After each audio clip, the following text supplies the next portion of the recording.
Jill on the mic. It's about to get real. Keep it live, that's right. From Pennsylvania to across the globe, it's time for the Steelers All-Star Show. Welcome to the Steelers by the Lake podcast. My name is James Strong, joined once again by my co-hosts, Jill from Ohio and Nick Pretzel. How are you two doing on this Victory Monday? Nice. James, Victory Monday is just so sweet, especially sweet when Victory Monday also means Champions of the North Monday. Woo! You know, you can't say enough about that. It's a great feeling, makes the workday so much sweeter. Jill, how are you this fine Championship Monday evening? Championship Monday, playoff Monday. I mean, it's a great day to be a Steeler fan. It's a great day. So it was funny. I walked into work and all of my coworkers were like, "Oh my gosh, I can't believe it." I had all of these coming through last night and I was like, I'm in shock, lost my voice because I was screaming my head off. But we are very happy today. James, how you doing? Doing fantastic. I'm pretty sure my dogs think I'm absolutely crazy after that game, but that's all right. They've got to be used to it by now. They've been around me their whole lives.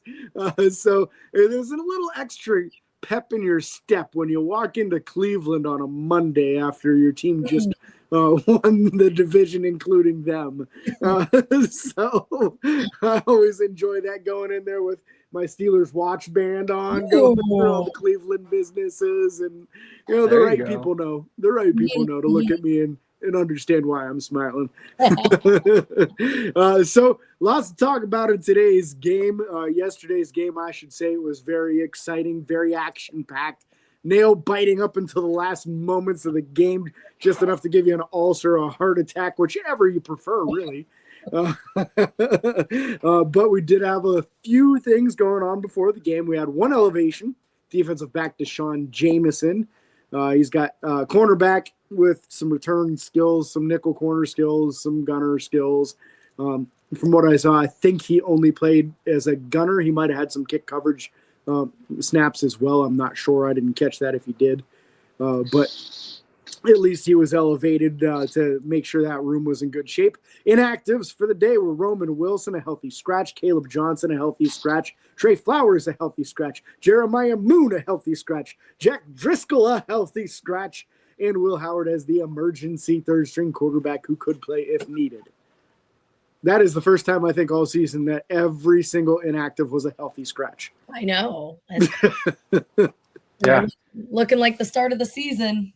Yep, it's crazy. They say that sometimes having success in the playoffs is a little bit luck with your health. And it's teams that are playing the best and that are the healthiest that sometimes do the best as they go into the playoffs. We're coming off of a 4-1 stretch here where the Steelers won 4 of their last 5 games and the healthiest they've been all season. Mm-hmm. So you got to be a little optimistic. Anything you guys want to talk about these inactives or anything before we get into this game? Because I think this is an exciting one to cover. Yeah. I was a little upset about the Roman Wilson being put back on the healthy scratch list. I understand it with Calvin Austin coming back. Just would have liked to have seen your MVS go maybe. Mm-hmm. And I mean, we'll get into the nitty gritty of the game here, but would have liked to have seen him get that opportunity in this division matchup, especially after not really getting an opportunity against the Browns. And he had been talked about so much. It was a bit disheartening for me to see a kid that you hope does well and hope gets another chance. Because it's who knows, maybe we go into next year and draft a wide receiver and then they're ahead of it. Mm-hmm. So we'll see what happens for Roman. I hope this isn't the end of him. I always liked him, so we'll see what happens. Absolutely, he's got plenty of opportunity in the future. I just don't think Pittsburgh's going to let him play while the playoff run happens, unless it comes to a situation where they have no choice and other guys are injured. I think they just trust everybody else a little bit more right now. So tough. But let's start with Aaron Rodgers, which is where we like to start when we start covering these games, right? And this was, in my opinion, one of Aaron Rodgers' best games of the season. 294 passing yards. He hasn't had too many games this season where he's thrown for that many. And it all seemed to really come together with the last drive of the second quarter, which was disappointing how it ended, but it went right down the field with the appropriate amount of time left on the clock for the final play, 2 seconds. You really navigated the clock perfectly, just couldn't punch it in on that final play. And then into the second half, you kept momentum, really sharp with calling audibles and getting people in the right positions. Felt like all of our miscues were in the first quarter and a half. And then offensively after that, they really were clicking. Yeah, which is funny because I feel like historically with the Steelers, it's been they'll either start out strong and the third quarter is where we struggle. Even at the beginning of this season, we were talking about how it was like the third quarter drought where they can't score, they can't put any cohesive plays together. And we've just seen the complete flip-flop of that. So to see Aaron take control and be cool, calm, and collected as he is. I mean, you can tell he wears his heart on his sleeve. So something doesn't go wrong, he's immediately expressive about it, but I don't feel like it impacts his judgment or his playing ability or what he's focused on next. Like it's like feel it in the moment, and now we got to go to the next snap. So I was very pleased with that second half, which typically I'm not pleased with the second half with the Steelers. And not to shift too quickly either, but I want to give some credit where credit's due. The O-line really kind of kept him upright in this game. And it's not really an easy thing to do with a division opponent, especially one that wants to get after you. And I didn't realize even up until watching the game, and they actually posted graphics as they were introducing the starting defense of like the position, like 11th out of 158 guys or something like that, like showing each guy's ranking for the end of the season kind of deal. And I didn't realize how staunch that Ravens front actually can be. So it's impressive to see the offensive line go out there, and we had our starters back. So it's not really, it shouldn't be a surprise, but it's just a good thing to see. He did get sacked twice, but it was only for 4 yards. So the offensive line going out there, being able to create space for the running backs, but primarily to keep Aaron upright and allow him to have that good game. Really solid performance by the offensive line. Yeah, and no turnovers, right? There hasn't been a turnover since October, November, like something like that. Yeah, it's been like 7 weeks since Aaron's turned the ball over, whether it be fumble or interception. So he's on an incredible streak right now. And I don't want to forget to say this, so I'm just going to get it out of the way now. Credit to Alex Kazora of Steelers Depot. If you listen to us, you know how much we appreciate those guys over there. Specifically Alex, and all the work he does is just incredible. In the last 4 games, and this kind of goes to talk about what we were just talking about, the third quarter and how well this has been going for Pittsburgh lately. They're very clearly making the adjustments that it seemed as though probably were not happening well in the first half of the season. In the last 4 games, the defense has only allowed a combined 8 yards of offense between the Dolphins, Lions, Browns, and Ravens. Total combined 8 yards of offense in the third quarter.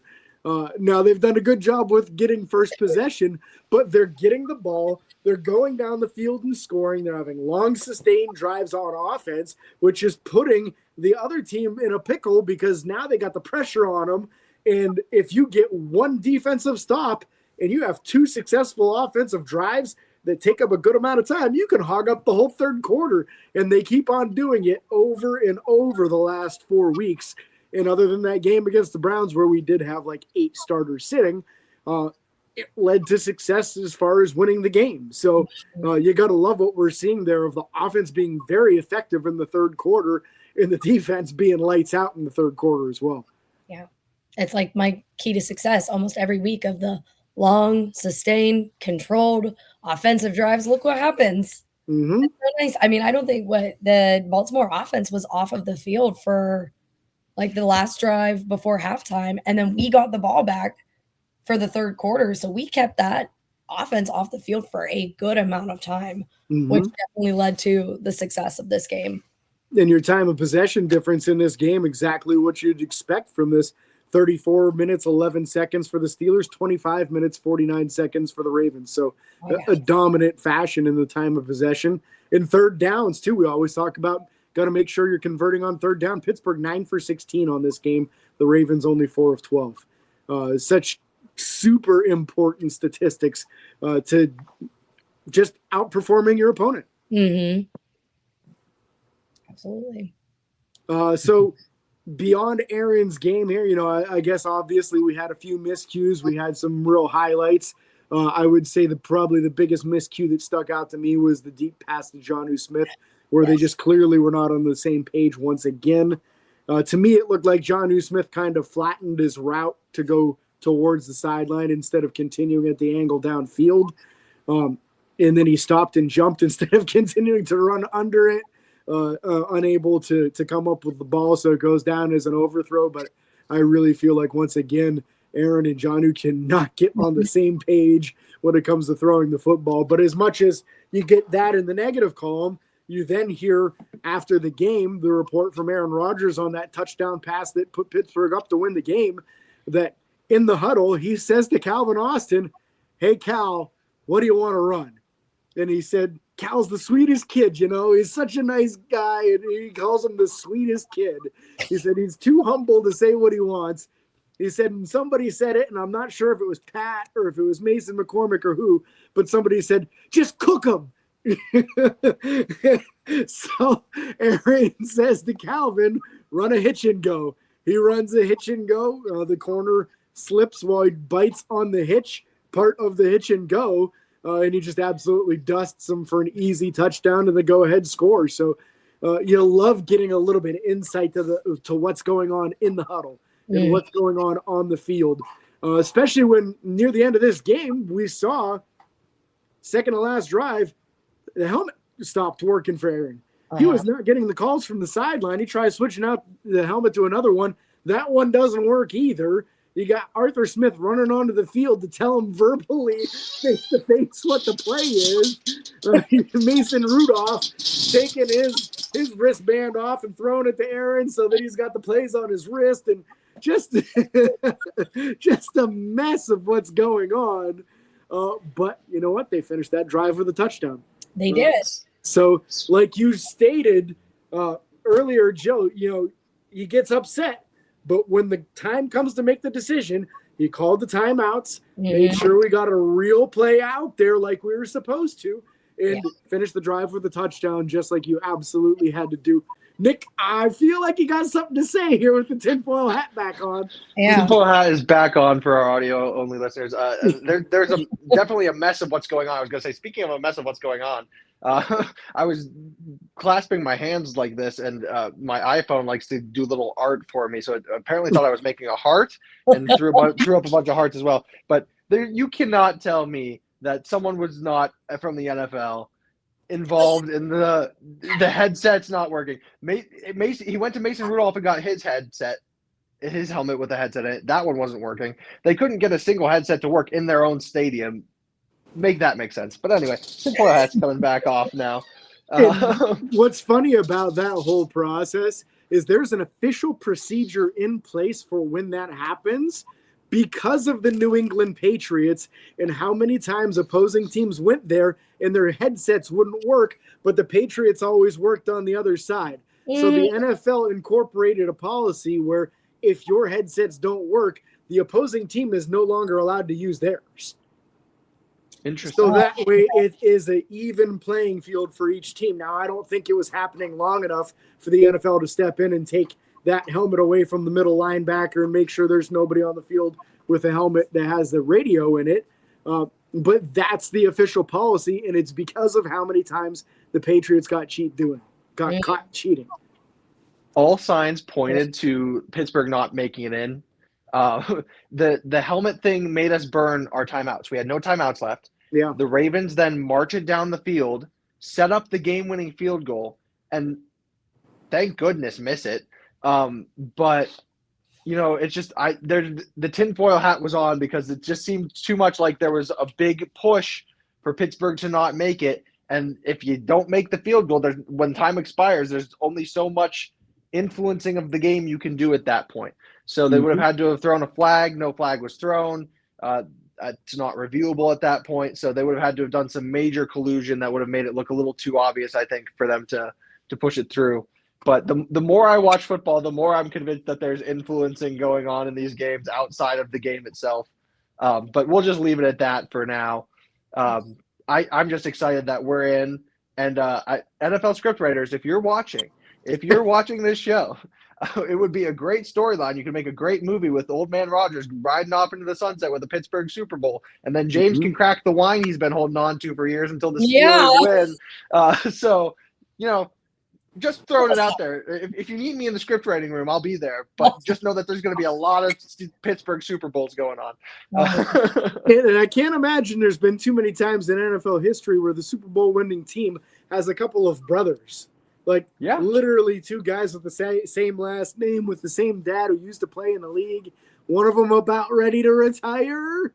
Maybe he would retire if they won the Super Bowl this year. I don't know. I don't know, Jim. Oh, man. It'd make one heck of a story. He's playing the best game of his life. Let me tell you that. But before we go to the defensive side of the ball, to kind of rewind it back and talk a little bit about some of our offensive players. Yeah. I am completely just every week I feel like I'm underwhelmed with Jonnu Smith in all aspects of it. Yes. Even so, we're talking about that big misread, that big miscue. He could have ran better. I don't know what weird thing is going on between him and Rodgers. I mean, you can even tell Rodgers is it's a weird setup. It's almost like he second guessed throwing it. There was one play where Johnny was open and Rodgers just didn't even throw it to him. I think he looked right at him and was like, no. Yep. Absolutely not. And it's not even just the receiving. It's his blocking is not very good, which is why I feel like one of my biggest frustrations, and anybody who knows me knows this, I was saying target 88. Why is he not getting involved? It's been our discussion all season. And it's like in a game like this, when we don't have Darnell, Pat can't be all over the field. He can't be blocking and receiving the ball. And Johnny was not doing a great job blocking. So Pat is the one that has to do it, So that was frustrating. But then when he finally got a beautiful target and then he was getting more targets, I was like, thank you. Finally. We've only been saying it all season. But it's just all aspects of Jonnu's game have been underwhelming besides 4 rushes. But now that's predictable. You put him in the backfield, the defense knows you're going to feed it to him and he's going to rush, which is why it was not successful yesterday. Yeah. I can read that a mile away. All right, Johnny's getting the ball. So I'm just underwhelmed with him. I agree with you completely, and I feel like it's time for them to build off of that. So you had some success with Johnny running the ball. Now they're starting to key on it enough that it's not successful. This game, he gets 1 carry for 2 yards and really had to fight for both of those yards, to be honest. He got hit at the line and powered his way for the 2 that he got. So time to start using some play action off of that. It's time to start just sending him out in routes from the backfield where he's going to be matched up with middle linebackers instead of safeties and corners. That's the more favorable matchups where Jonnu can win because it's just not happening otherwise right now. He's getting these one-on-ones with safeties and he can't get open, or he's just not on the same page with Rodgers consistently. So let's kind of cut the chase and make things a little more vanilla for him, make things a little easier, put him on drag routes and slant routes where there's really only one option. It's run at this exact angle and go. I think they can find a way to get him to go. But, man, after 18 games, if your quarterback still doesn't have chemistry with a tight end who's a starting tight end who you're paying $15 million a year for this year and next year, boy, if it doesn't happen in the playoffs, then I really hope they move on from him because I don't see the point of a tight end when the room's that talented and that packed. Obviously we have great results when it goes to Pat Freiermuth. Darnell Washington was just getting more effective as the season went along in every aspect, receiving and in blocking. I just can't justify all these targets and all of this playing time for Jonnu Smith anymore. Like, I get it right now. Darnell Washington isn't available to you. If you're trying to get a tight end to block an outside linebacker, Connor Hayward is just not going to be able to do it. He's too small. Right. So you got a better chance of Jonnu possibly getting it done than you do with Connor. But at a certain point in time, man, well, you start to ask the question, what exactly do you do here? Honestly, we started asking that weeks ago. What do you mean? Yeah. Jonnu was the man of ones and twos last night. 1 carry for 2 yards, 2 targets, 1 reception for 2 yards. So ones and twos for Jonnu. So maybe he should be a DJ. He's on the ones and twos. Hey, there you go. There you go. But kind of reining it back into going back to breaking it down group by group here. Freiermuth was the other tight end in that room, and obviously with Darnell out, and Connor Hayward also is technically a tight end. I know I like to call him a fullback and a make-a-wish tight end, but he was out there too. So Pat Freiermuth with 3 receptions on 5 targets for 51 yards, and then Connor Hayward with 1 reception on the 1 target for 3 yards, as well as 3 carries for 2 yards and a touchdown. So good on you, Connor. Yeah, and as far as like the receiving group in general, Kenny Gainwell leading the team with 8 catches. Not the big splash plays this week that he's had in previous weeks, but man, you can't really complain about a guy that gets targeted 9 catches at 8 times. So that's efficiency right there. Calvin Austin, not as much as far as the opportunities versus conversion, 7 targets to 3 catches, but all 3 catches moved the chains. And the biggest play of the game, that 26-yard touchdown to seal up the game and put Pittsburgh ahead for the go-ahead score. So you have to be happy with that, especially in comparison to what we've seen from this room previous weeks. I thought a big game from Adam Thielen as well. Multiple times just showing his expertise and running the perfect routes. That seam pass that he caught down the field was an incredible one. Again, perfectly over the shoulder, 28 yards. Just a perfect ball thrown by Aaron Rodgers, and you knew Thielen was going to catch it as soon as it hit his hands. Yeah. Valdez-Scantling slightly better, 5 catches on 7 targets, only 34 yards. Seems like a lot of just trying to find him in shorter stuff here because the deep stuff isn't working well with him.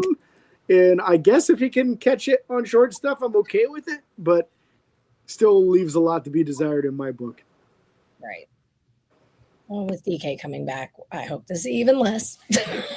That's it. Maybe he can do some snaps as a gunner or something. I don't know. Because DK's coming back, and that might solve the Marquez Valdez-Scantling problem. Well, and I was talking to somebody last night about, like, they were like, well, we'd love to see, like, Skoranek more. And I'm like, Skoranek's such a good gunner, and we need him so desperately on special teams. Like, I'm okay with him not getting snaps technically at his position because he's so vital on a special team, on our special teams unit. And especially with Killebrew being gone this whole season, I feel like he's really stepped up and just a leader on the special teams unit. So absolutely.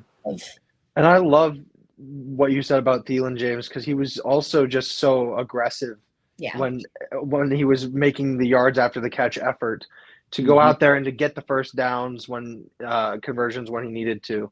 So I said it about him almost every time he's contributed in a meaningful way. I don't know why he didn't get more attention in the Browns game, but I think with MVS kind of getting the attention there and showing that it wasn't really necessarily the greatest idea, at least for that game, hopefully we'll see more and more of Thielen as the time continues to tick on as we go into the playoffs, and hopefully make a run and make James crack open that wine.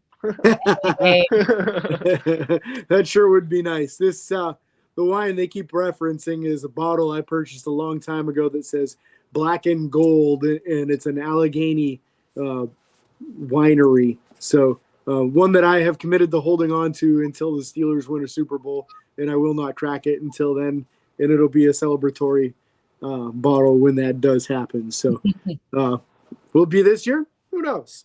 Who knows? But obviously things looking better after this game. So let's talk about the running backs, right? We did have a very productive running game. Was it as many runs as you would like in a game? Probably not. But Jalen Warren, very effective in this game, averaged 4.7 yards per carry. Again, fought for every single yard, as he always does, and just makes you feel real comfortable with that contract that Pittsburgh gave him. Giving him $5 million a year seems like a real steal now. Yeah. He ends the season with almost 950 yards rushing and a 4.5 yard average. So got to be happy for him. He's had a real nice season. Outside of that, if it wasn't for the 20-yard scramble by Aaron Rodgers, the rest of the room doesn't look so good rushing the ball from this game. But hey, Aaron, once in a while, he turns those wheels on, and it's like he's 10 years younger than he is, and he just takes off. Well, and that was just such a smart play, because you look at that side of the field and there is no one. So he's like, I got it.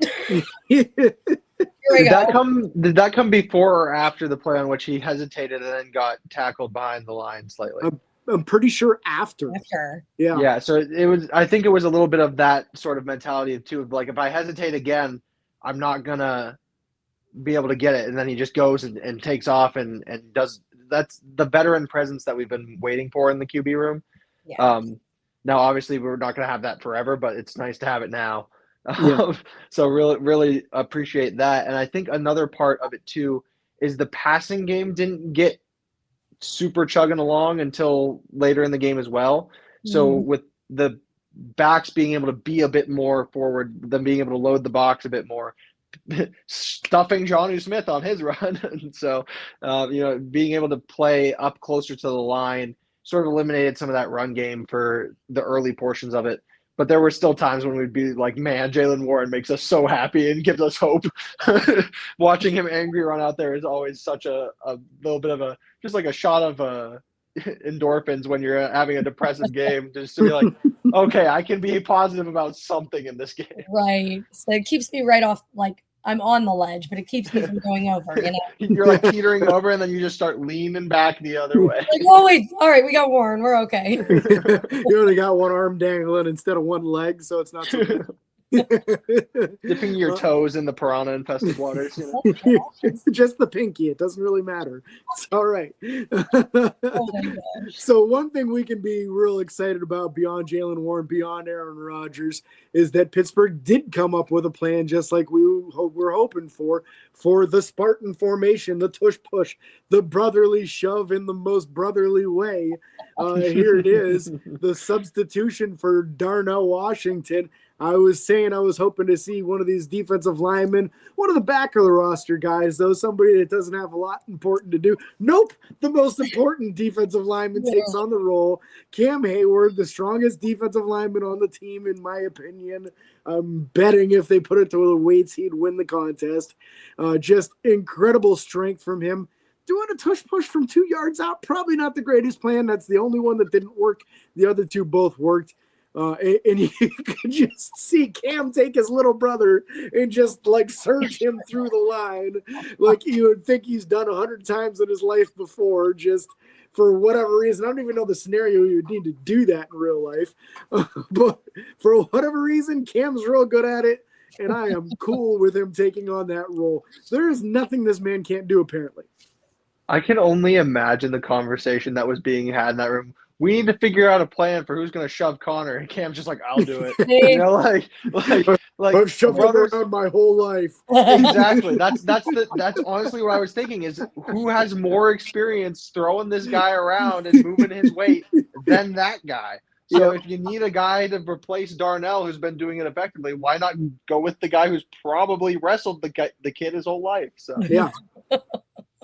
yeah, absolutely. So fun to see, and it's nice to know going forward. And we don't know how long the playoff run will last. Maybe it's one game. Maybe they make it all the way to the Super Bowl. But in the meanwhile, we have an effective plan in place. Mm-hmm. That was the concern. What is Pittsburgh going to do? Is it going to work? Are they going to use Jonnu? Are they going to use a running back? What's the plan?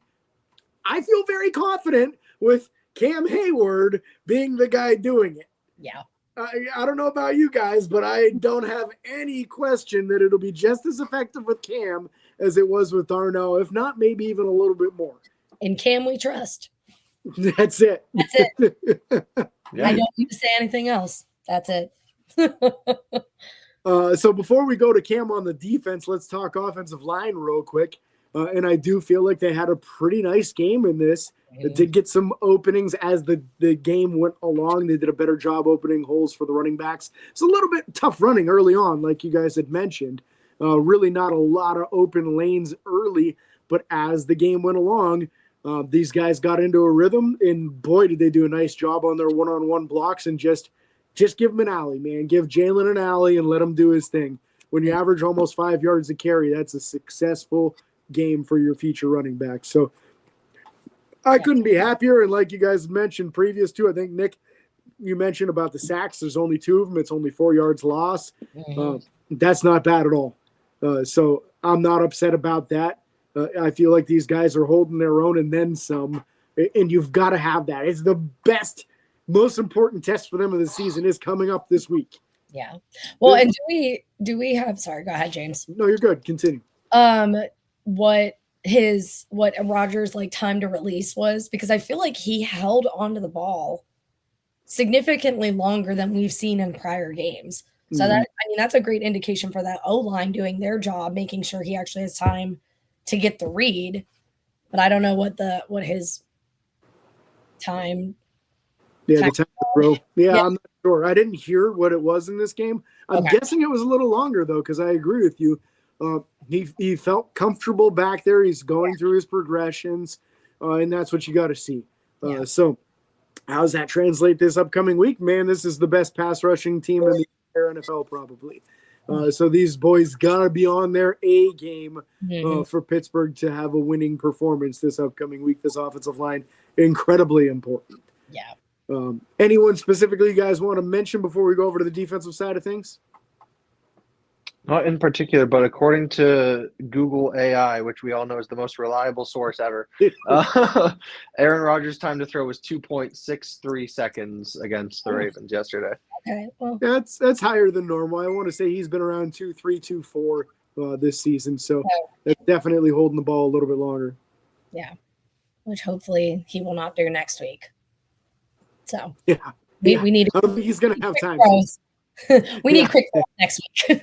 Yeah, absolutely. So to the defensive side we go, and we always try to start inside out, and there's no better place to start than Cam Hayward.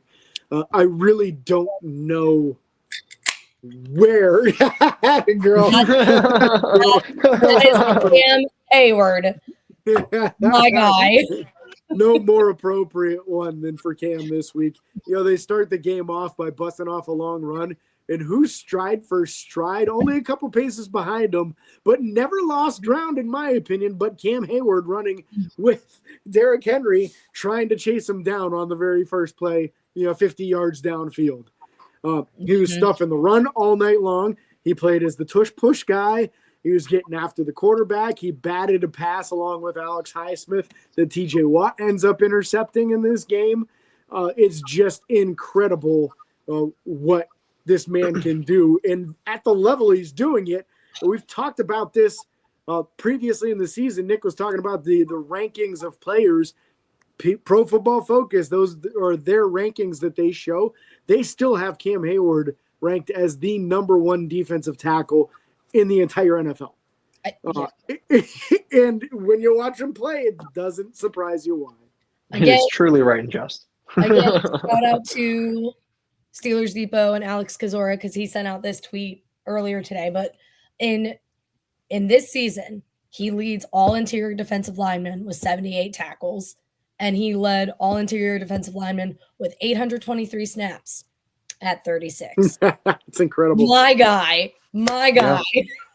And led the team in tackles this week with 7. So, tied with Keanu Benton, who also quietly had a pretty good game. He had a great game. His stop with Henry was incredible. Yeah, and just Cam Hayward being on the offense and the defense this game, batting the pass, like he's been known to do. James has called it out multiple times throughout the season. At 36, man, please don't retire next year. I know if you win the Super Bowl, it's a great note to go out on. Which go on and win the Super Bowl, but then go on and win another one next year. Keep it going. You're doing great, Cam. We love you. Stay around as long as you feel like, as long as this is coming on. Yeah, and I think because we talked to so many we talk Steelers all the time. So, conversations get blurred, but it was like yesterday he played hungry, where it was like he was willing to do anything it took to win the game. And I feel like he turned it up a notch than what we've seen just even in the regular season. He had such great postseason success in his early years. And I think we want some of that for these later years, which are arguably in comparison to his early years. Like, it's just, I feel like we saw a different Cam Hayward last night than we have all season in the best way possible. The Pittsburgh Steelers media team put out one of their post-game videos where they kind of run up to the players, and record something. And Cam's grabbing Aaron and pulling him into the video. And he's like, Aaron's like, I don't do this. He's like, yes, he does. He does this now. And, he's just getting all excited. And then he's like, and guess what? We get DK back, so he's pumped. So getting a fired up Cam Hayward heading into a home Monday night matchup, which Tomlin is known to do pretty darn okay at in Monday Night Football. So in the Monday Night mojo we trust, So it's to not totally derail us, only a little bit, but it's like battle of the stats next week, because we have not lost a Monday night game at home since I've been born. So there's that, in my whole lifetime, they have not lost a Monday night game at home, but we also haven't won a playoff game since 2016. So we've got something's got to give. Something's got to give. How many home games, though, in the playoffs have we had? Not very many. I think the last one was the game, the COVID year, where there's no fans in the stands when we had the Browns loss. Oh, my gosh. Yes. So the fans didn't even get a chance to influence that game in any way. There was no home field advantage. Right. There was only, I think, 3,000 or 5,000 fans even allowed in the stadium. Mm-hmm. You could barely hear them. Yeah. It's something we had to mention at some point in time, right? I didn't even remember that they did Monday night games in the first round of the playoffs. I didn't either. When I saw completely that, forgot. you got to be kidding me. We're getting a Monday night game? Literally, Mike Tomlin has 0 losses in his entire coaching career at home on a Monday night. Do we think 0. it's part of the script? I'm pleased. All I know, we'll probably get into that more in the preview show. You're right. But before we go into more of how our defense ate, I got to eat at the Edinburgh Hotel Bar while watching this fantastic win, and they're kind enough to sponsor our show. The food was fantastic, by the way. Shout out to Kayla, was my server, and got to say hi to Pat real quick. He was a little invested in the game, which is understandable. So, but yeah, so we can't say enough about our wonderful sponsor. Support for Steelers by the Lake podcast is provided in part by the Edinburgh Hotel Bar, a family-friendly, smoke-free establishment located at 100 Meadville Street in Edinburgh. They offer lunch, dinner, and catering services with private party accommodations available for up to 75 people. Details are available at edinburghhotelbar.com. Love it. I was eating there. The Steelers defense was eating. It was a good night. So the Steelers defense, right? We talked about Cam Hayward. I felt the rest of the defensive line, not a ton of splash from Keanu Benton or Derek Harmon. I didn't realize it during the game, but there was a play where Lamar Jackson attempted to scramble. Derek Harmon chased him out of bounds. Apparently, he went out behind the line of scrimmage, so Derek Harmon got a sack for that play because he was the closest defender when Jackson went out of bounds. And because of his relentless effort, which is a contagious thing that starts with the guy we were talking about with Cam Hayward, it is an example that he sets that has just been a standard on that defensive line for forever. You always run to the ball. You always give a 100% effort. And he got himself an extra sack on the season because of it. Yeah. So you got to love when that effort pays off, and you got to love seeing that heart from your first-round pick. And I feel like Keanu Benton is starting to put together some pretty nice games at the end of the year. We're not getting the splash. We're not getting the sacks and the huge tackles for loss or anything, but he's not getting pushed around anymore. No. So I'll take it as a win, honestly. Going into next season, you got to feel pretty confident about this front three, and you really almost didn't even need the guys behind them. I didn't really notice a whole ton of YA Black out there. I know he got some playing time. Logan Lee got one defensive snap, and he batted the pass. That's my boy. so you absolutely love that. And I thought it says the Otameo. I saw him running around a few times too. I don't see any registered statistics for him. Oh, I'm sorry. One tackle.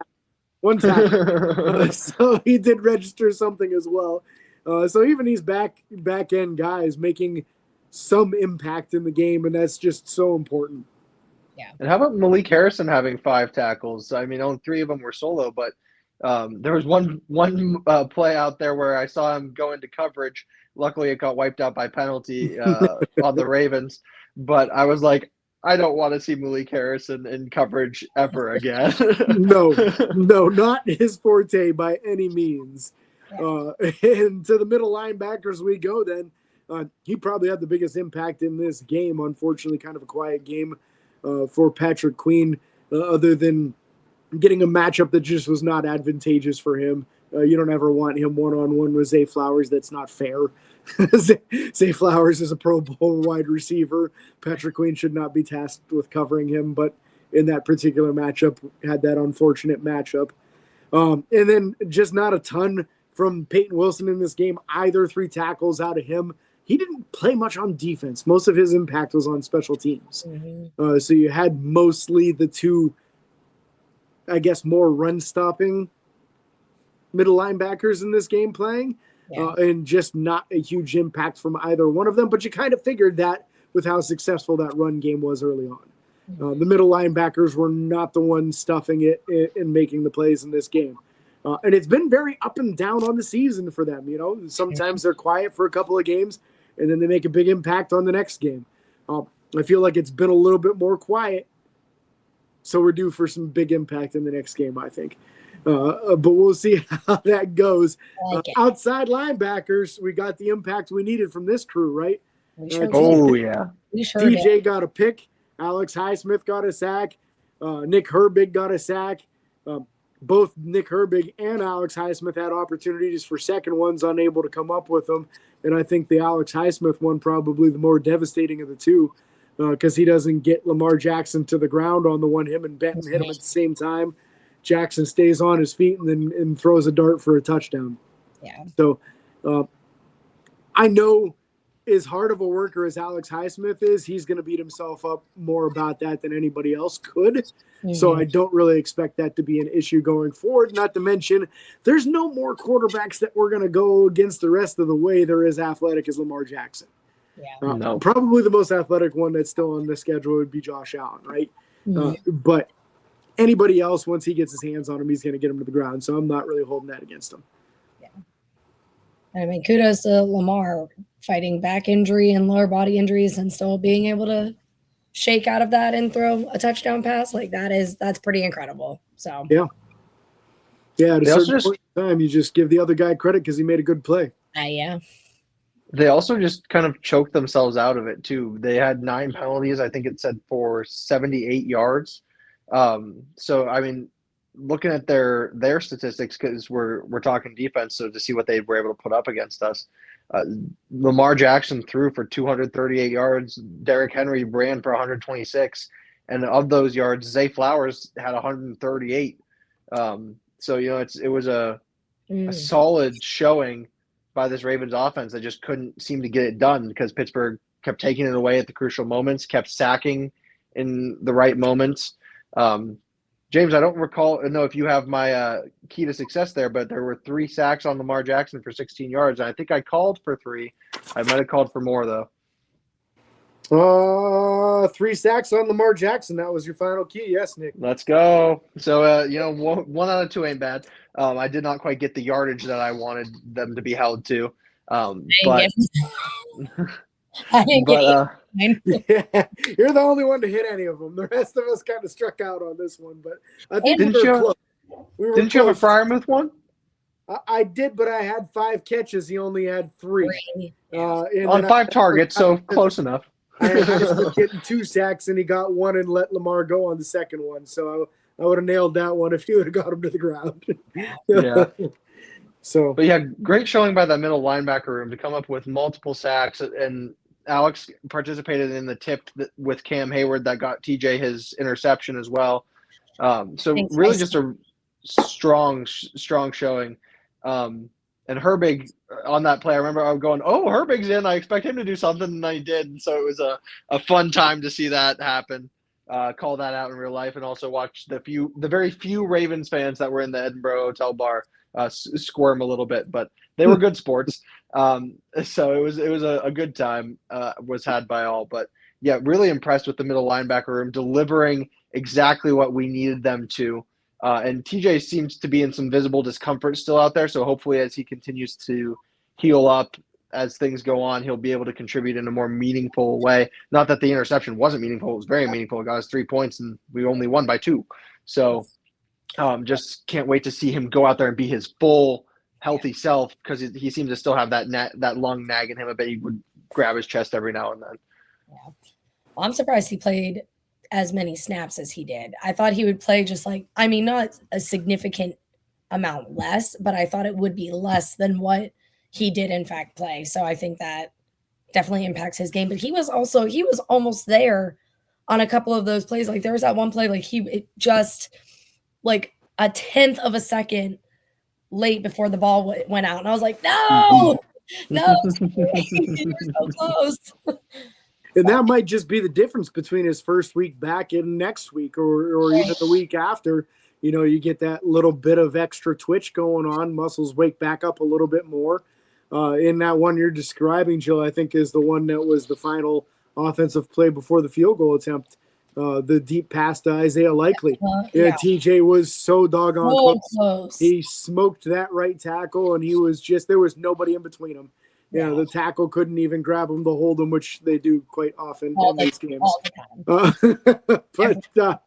But yeah, it's just fractions of a second sometimes the difference between plays going well and not going well. Yeah. Secondary in this game I felt was very up and down. The safety play not good, and just some miscommunications and just guys not understanding their assignments. It felt to me like all 3 of the touchdowns that the Ravens got were all blown coverages or guys just not playing their assignment correctly, or just a bad matchup. You don't want Patrick Queen having to cover Zay Flowers on a vertical route with no help. That's not a fair matchup for him. And that final one I felt was a little bit of, Pittsburgh got caught where the Ravens hurried it up to the line of scrimmage. They snapped it, and it seemed like everybody wasn't 100% sure where they were supposed to be, but it was 3rd and 1. And Asante Samuel's on the right side. It looks like he's keying in for the run. And the second he realizes Lamar is going to throw the ball, he turns and bails, which makes me think he probably had deep responsibility on his side. Can I confirm that? No, absolutely not. Will anybody rat him out on that? Not likely. These guys are too tight for that sort of thing. But the way he turned and just immediately bailed and ran as fast as he could to get back made me think that was an oh crap moment of I just got suckered in, and if there's anything behind me, we're screwed. Yeah. So Ramsey, I don't think that was even necessarily 100% on him, because I feel like he probably had middle of the field responsibility and was not really fully prepared for there to be no one on the other side. Yeah. And speaking of not likely, Isaiah Likely on that last play looked like Ramsey went for the ball instead of just slamming into Likely, which likely ends in an incompletion. So just some of those moments where you see the player make a decision or go a certain way that doesn't really make as much sense as you think, but it's hard to do in the moment. And I know they're professional athletes, so we hold them to a bit higher of a standard, but maybe watching some of that tape and kind of being cognizant and aware of what went wrong there will help us going forward as well. And we wouldn't even ask Ramsey of that if he hadn't done it many times already successfully this season, right? Mm-hmm. Right. We've seen him break those passes up. We've seen him crush those receivers as they're trying to come down with the ball and force it incomplete. And we've seen him come through and punch the ball out where they're trying to catch it. He just mistimed it.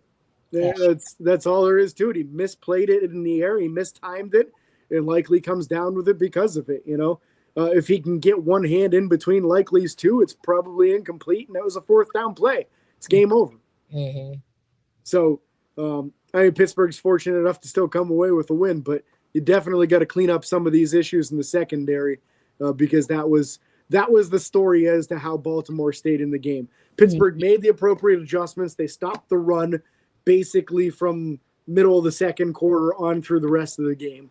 But that's when the passing game really came alive for Baltimore, and that was the only thing that kept them in it. Yeah. So definitely needs to be cleaned up in future games. You guys want to talk some special teams before we get to injuries and game balls? May as well with how much it actually impacted this game. What a wild turn of events, man. Yeah, absolutely. Yeah. Who would have thought with the final touchdown scored for Pittsburgh that Chris Boswell would miss an extra point? It does not appear as though there was anything wrong with the hold or the snap. Just Boz pushed it, man. He just pushed it to the right, and that's all there is to it. So it's 100% on him, and it's his first extra point missed of the entire season. Right. So just some bad luck. If he makes that kick, then the field goal at the end of the game is not a win or lose. It's a tie or lose situation for the Ravens.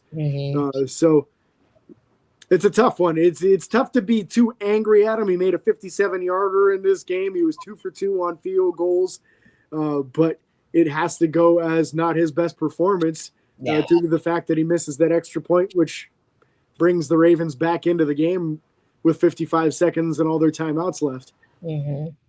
Which we then could even talk about, which a big point of controversy, our last drive of the game, the last drive of the half. Should we have put 3 points on the board then? Or should it? I mean, I feel like I've gone either way. I think because we had the ball to start the second half, it made sense to go for it. And was I ticked that we got no points? Yeah, absolutely I was. But did I hate the play call? Not really.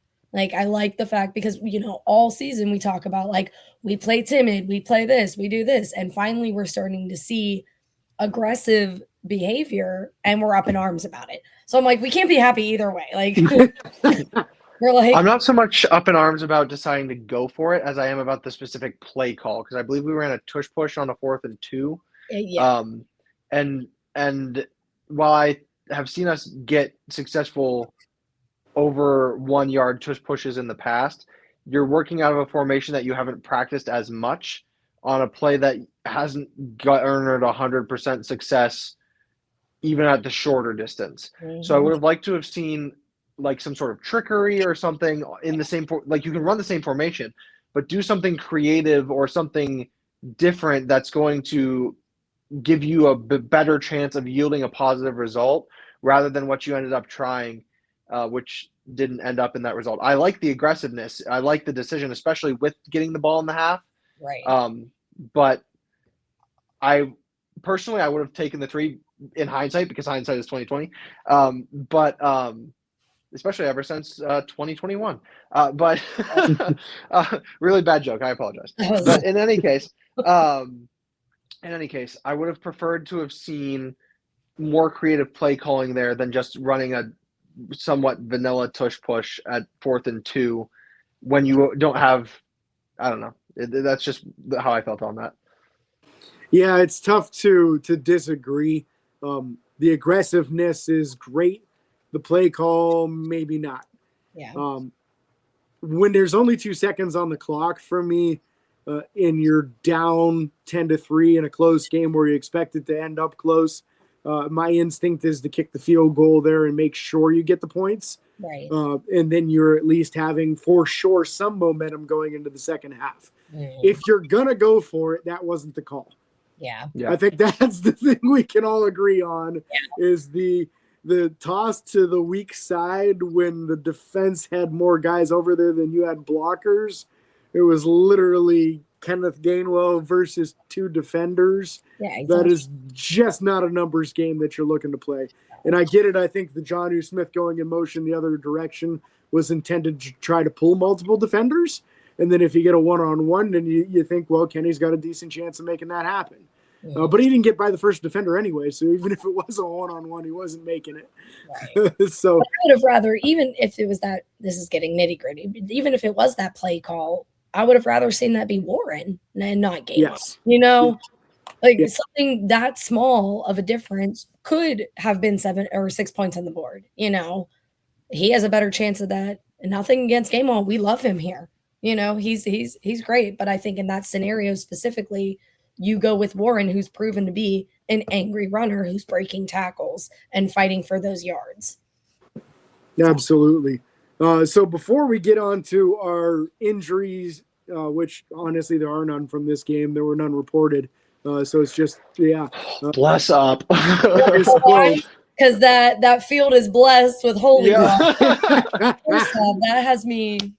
The Lord is good, man. That I had no idea until after the game that everyone was like, "That's what the Catholic priest had holy water at that end zone." I said, "My God in Zion, He's real." Yep. Amen.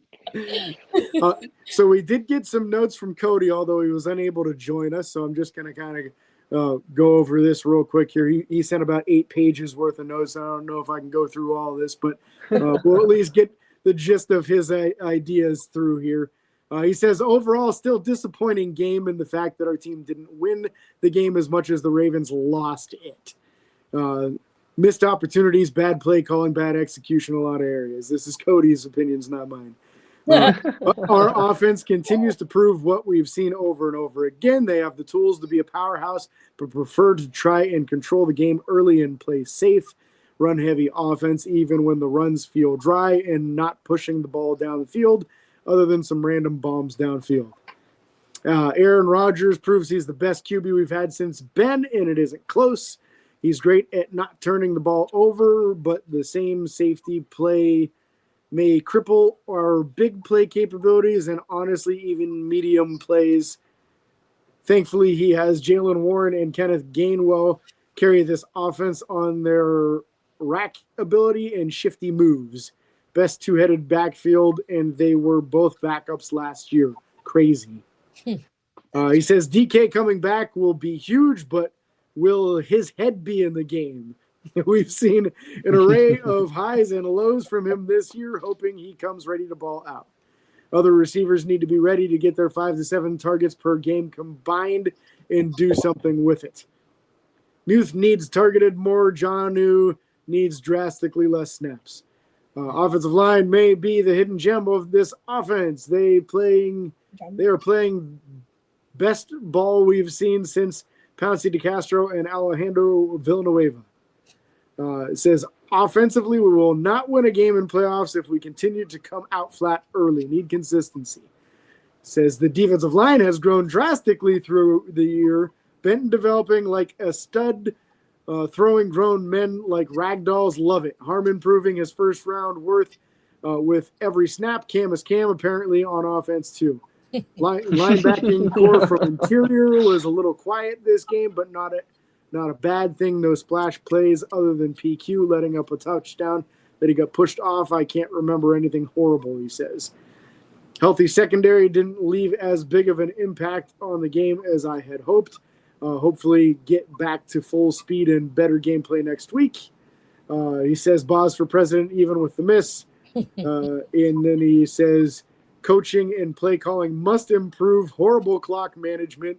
I understand the helmet issues, but still in horrible play calling it sometimes on offense. We've heard that from Cody a lot this year, so I don't think that should surprise anyone. Then he says his game ball goes to Jalen Warren. I'm sure the praise we give him during the show is enough of an explanation.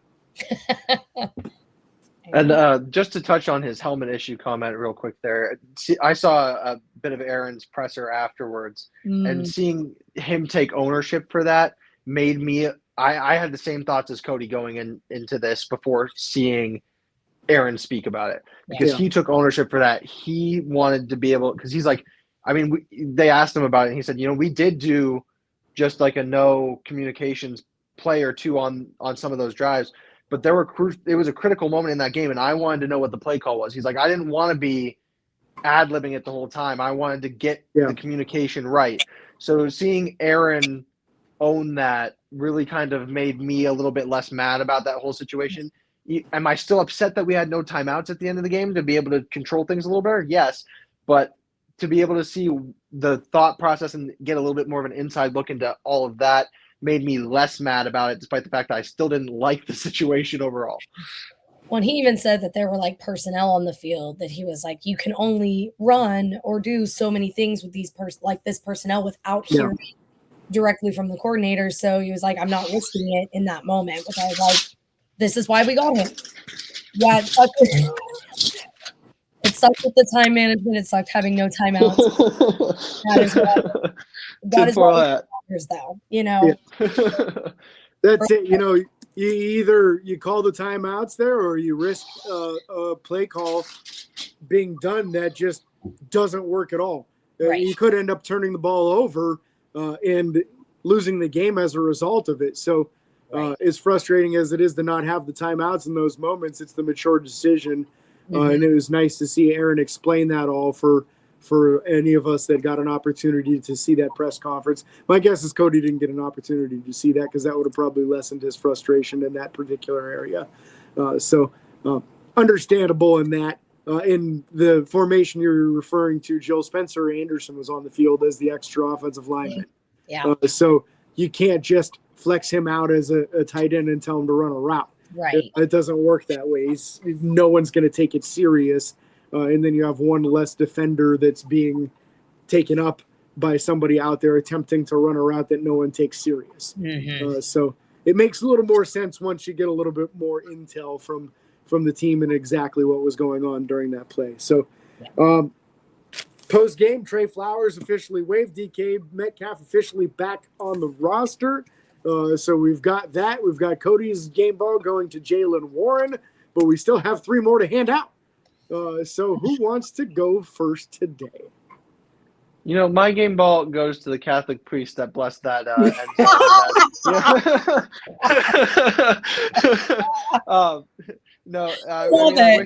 I wish it could. You can if you want to, Nick. You know what? That's it. That's where my game ball goes. The Catholic priest that blessed that end zone, that blessed that field goal, that blessed the Steelers with the playoff chances. Please bless it every single week of the playoffs that we only play in Pittsburgh once more. Bless it this week too, Father, please. Thank you. Jill, this is tough to follow up after what Nick just did. I know. But I'm gonna go with Cam was mine last week. I don't even remember who I gave it to last week, but I'm giving it to Cam. I mean, he cracked open the icy light for me. It's going to Cam. No explanation. We are all of age on this podcast: Facebook, Twitter, Instagram, TikTok, YouTube, and everyone. Just so you know. Yeah, but notice it's just been sitting here because it was the novelty of it. More than fair on that. So I think that leaves an easy decision for me. Obviously, I wore my Cam Hayward jersey today because I felt like his game was just incredible in every aspect. His leadership, his play on offense when called upon, his play on defense, batting passes down, going against the run, chasing down Derrick Henry 50 yards down the field. You just can't say enough about how incredible his performance was. But I don't want to just double up on this and have 2 of us give a game ball to the same guy. So I'm going to go to Aaron Rodgers because Aaron had an excellent game, throwing for almost 300 yards, another passing touchdown, no turnovers once again. Slowing things down when all hell breaks loose, not panicking in the moment, getting intelligence from his wide receivers and from his other players. Hey, what do you want to run? Cool, let's do it. Here's your touchdown.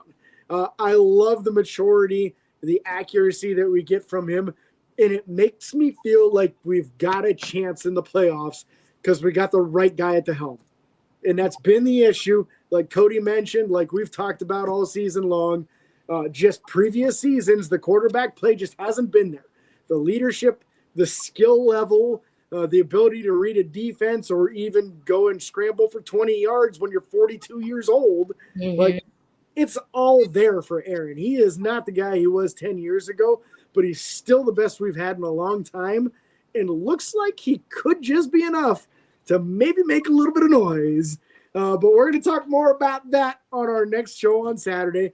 I want to keep in mind for all of you as we get into the postseason here soon. We don't know when. Hopefully, it's not until February. But when we do, when the Steelers have played their final game, we go all year long. So make sure you stick with us all year. We go down to once a week. We usually do Saturday mornings. It'll probably continue that way as it's the best for the availability for all four of us.